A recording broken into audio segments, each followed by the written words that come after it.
পুষ্পা ২ এর রোমহর্ষক ট্রেলারে দাপুটে আল্লু অর্জুন। পুষ্পা রাত ঝুঁকে গা নেহি সংলাপ মাতিয়েছে সিনেপ্রেমীদের। পুষ্পা দ্য রাইজ সিনেমায় বুথ ছিলেন দর্শক। এখন পুষ্পা দ্য রুল মুক্তির অপেক্ষা। টিজারেই সাড়া ফেলেছিল, এবার প্রকাশ্যে আনা হলো ট্রেলার। রবিবার সন্ধ্যায় সিনেমার ট্রেলার প্রকাশের পর প্রত্যাশার পারদ আরও যেন বেড়ে গেল। সিকুয়েলে পুষ্পা বিবাহিত, প্রেমিকার সঙ্গে সংসার পেতেছে, তার মাঝেই ভয়ানক সব কাণ্ড তার।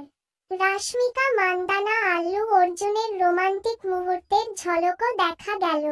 আল্লু অর্জুন আগেরবারের মতোই দাপুটে, বরং এবার আরও ভয়ানক, তা বলাই বাহুল্য। ট্রেলারে চমকে দিলেন ফাহাদ ফসিলও। পুলিশ অফিসারের চরিত্রে নজর কাড়লেন তিনি। প্রথম ছবিতে দুই তারকারা সম্মুখ যুদ্ধের আভাস মিলেছিল, এবার তাদের দৌড় দেখা যাবে পর্দায়। পুষ্পা ২ মুক্তির আগেই ১,০০০ কোটির ব্লকবাস্টার ব্যবসা হাঁকিয়েছে চন্দন দস্যু।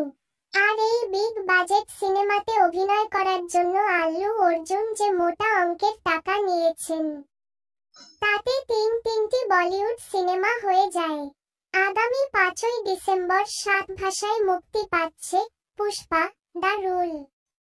ফার্স্ট লুকের মতোই টিজারেও আল্লু অর্জুনকে গাঙ্গাম্মা থাল্লি র অবতারে দেখা গেল। শোনা যায়, গাঙ্গাম্মা থাল্লি তিরুপতির গ্রাম দেবতা, যার জন্ম হয় সেখানকার অত্যাচারী ধর্ষক শাসক পালেগন্ডুলুকে হত্যা করার জন্য। ২০২১ সালের ১৭ই ডিসেম্বর সিনেমা হলে মুক্তি পায় পুষ্পা দ্য রাইজ। সারা দেশের বক্স অফিসে ঝড় তুলেছিল আল্লু অর্জুন, ফাওয়াদ ফাসিল, রশ্মিকা মন্দানার ছবি।